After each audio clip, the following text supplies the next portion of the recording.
I'm surprised that I was able to play this game. It's because for some time Digimon Masters was region blocked.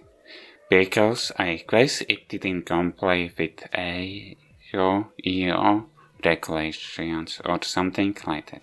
Still, the Steam version is region blocked, and I didn't notice if they comply or not with the regulations. Sure, in-game there isn't an option to buy premium currency, but it can be blocked from a website. So that is to comply with the regulations, or that is lawful. Where do you need to log somewhere else to buy premium currency? By the way, you can't hear this premium currency in-game, or from in-game. Anyways, when I was making videos on previous Digimon games, once in a while I checked if this game was available to me, but at those times it wasn't. In one of those times I figured to watch a video about this game, which might have been a video recommended to me, but nothing came to my mind about the video. Now that I noticed it was a nice game in the Digimon game list, intro, I probably will need to skip it, and wanted to confirm it if it still isn't accessible to me. But I was surprised that I was able to make an account and download the game, but I still was skeptical about it. Like I dropped out that downloading it, the game wouldn't let me play it because it is region blocked. But now I was able to start playing the game, so of course here's that video about it.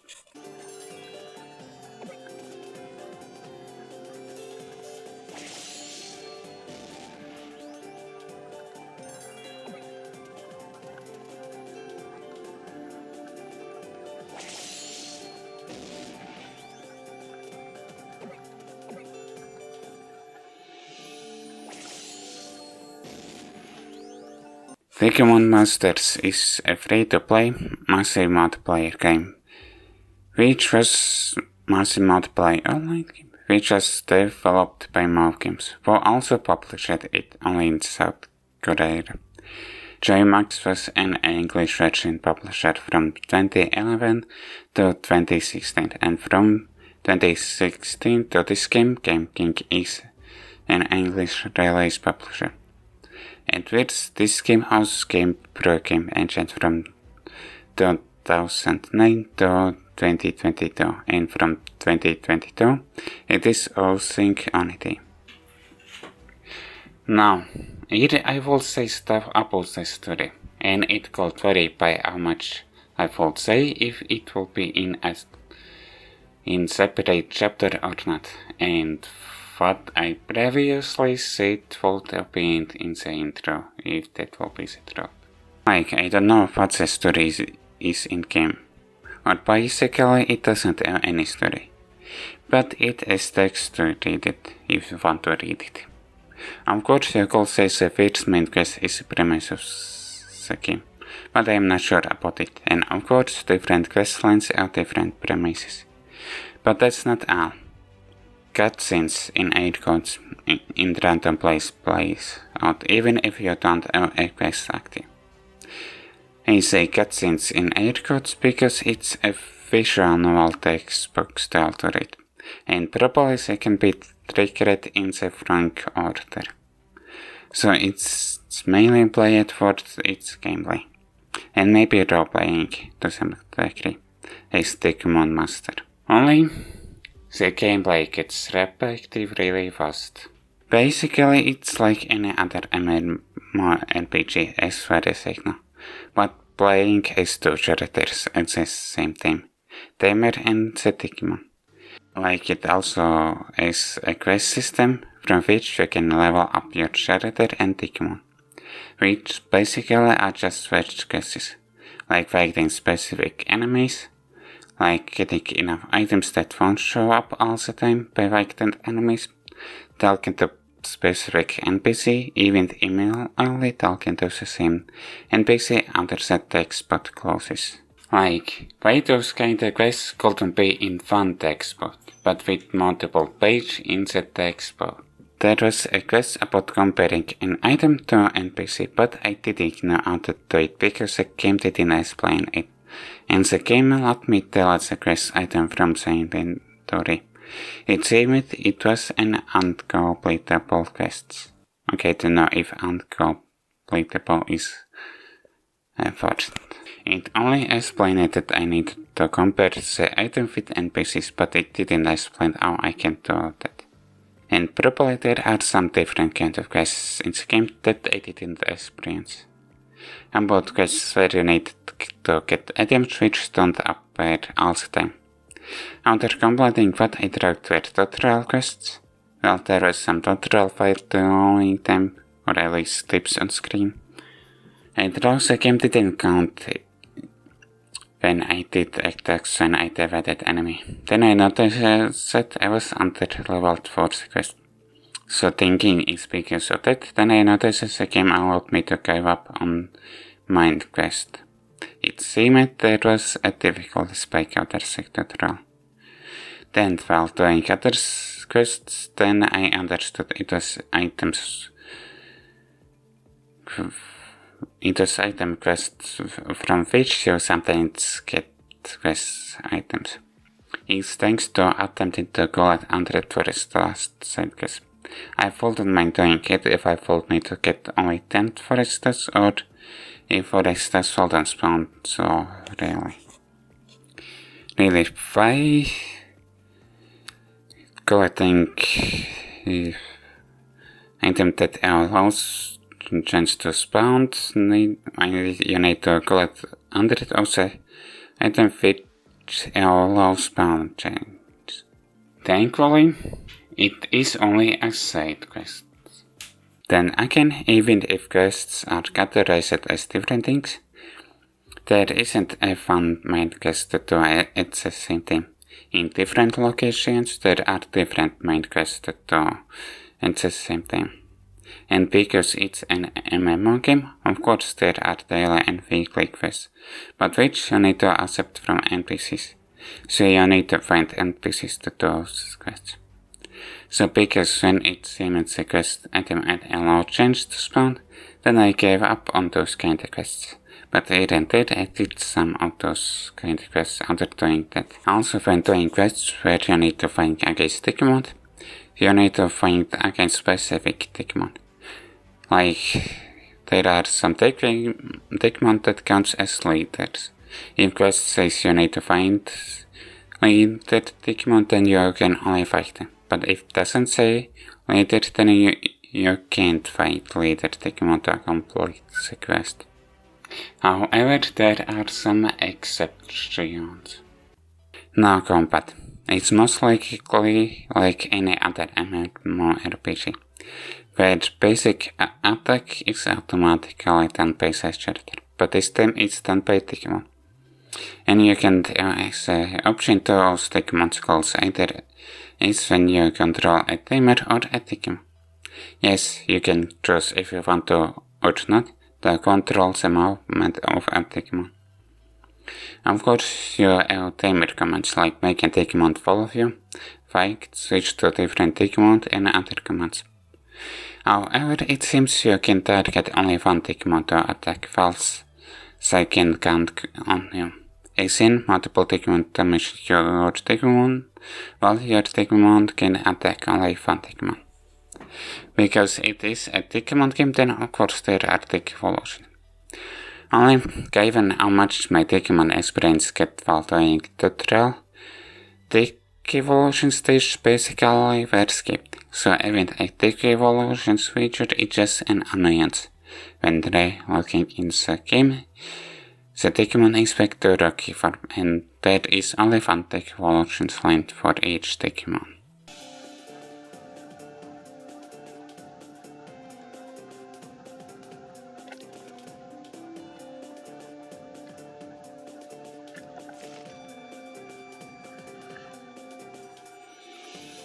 Speaking of annoyance, here's more of them, plus other things about the game which I will different or other ways. When logging into the game, it asks you to set up secondary passcode. Like, I think I meet its requirements. No matter what I input, it shows different wording for a requirement. If it isn't different, which I don't understand. Also, it says I need to use numpad, I think, but when trying to enter a passcode using numpad, nothing happens. So thankfully, it let me skip setting up the secondary passcode by saying I'll do it later. But it always appears when logging into the game. In this game, cosmetics aren't just cosmetics. Sure, there are clones, but they add buffs to your character, and because of it, clones themselves are only for limited time, so if the time runs out, they are gone. I understand why buffs eliminate time, but why clones? If buff ends, certain clones stay with you, but without a buff. Then again, if clones will work like that, then the clones will don't take inventory space. I guess they should be for the which will be separate from inventory for clothing, which will take his no? Yeah, for the separate inventory for clothing. But I guess they can't do that when clothing has buffs.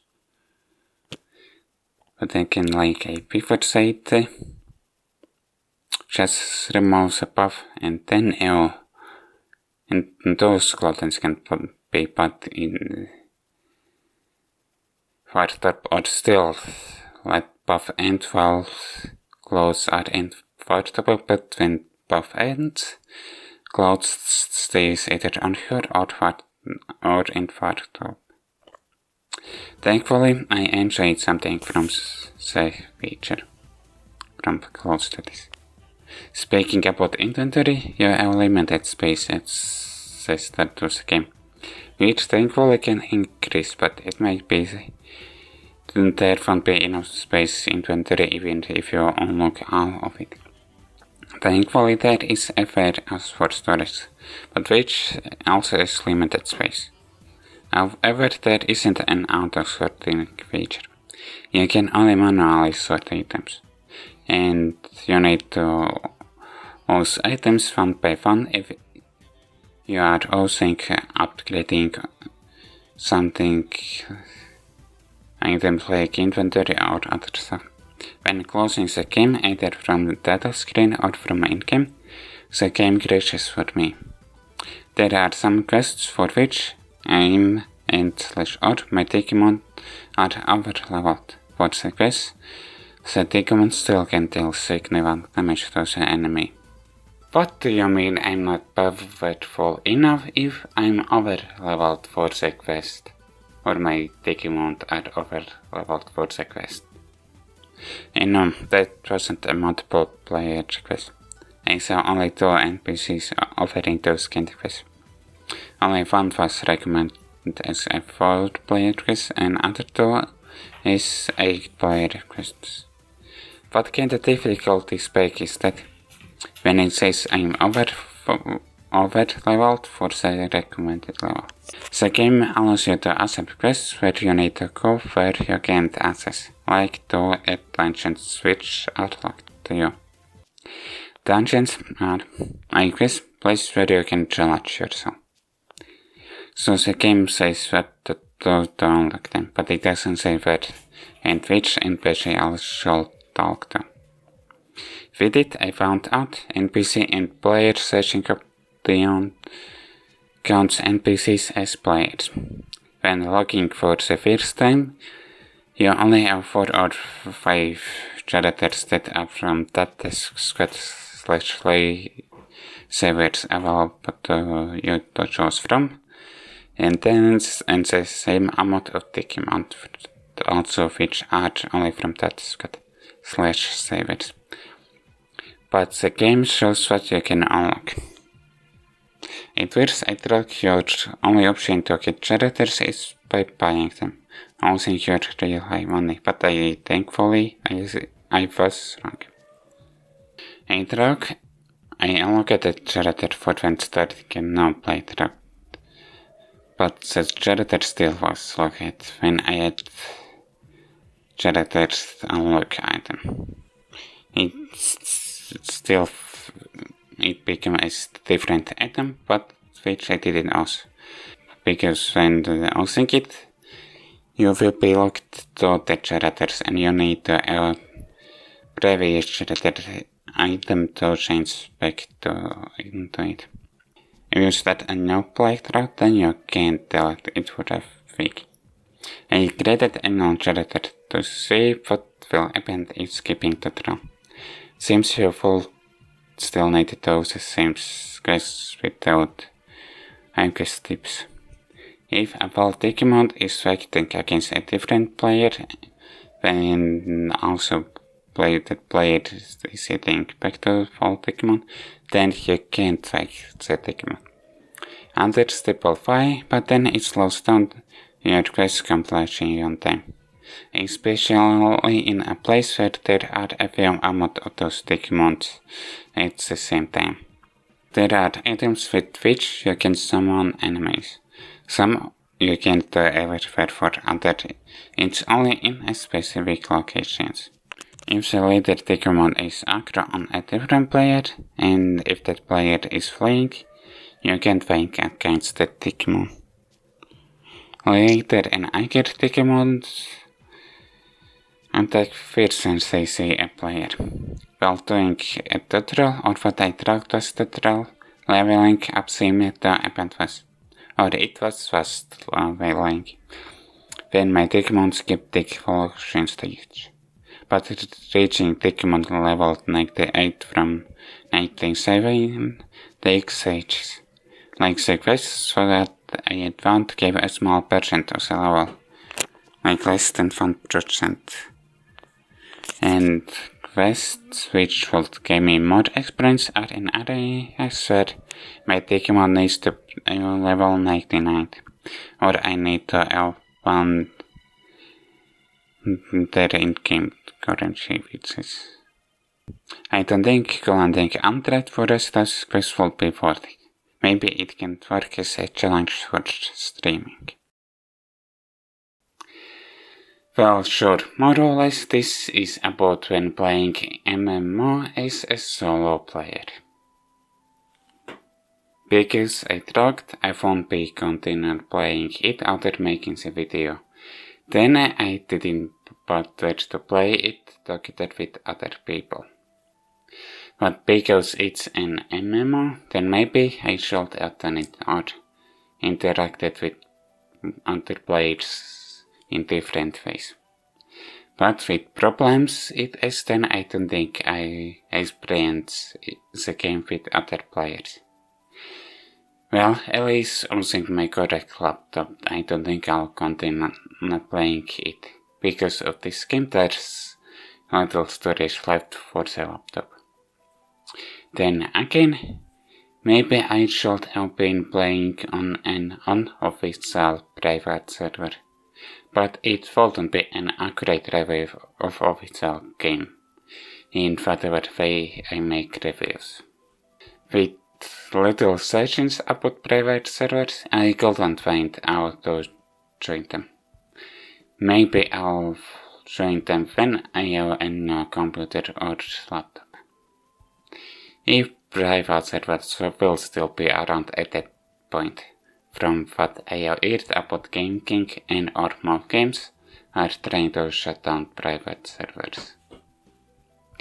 And I'm surprised this game still has official servers, when later Digimon live service games get shut down.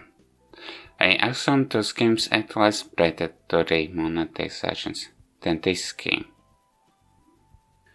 Or maybe because those monetization methods are less predatory than this game, that's why those games got shut down and this game stayed alive?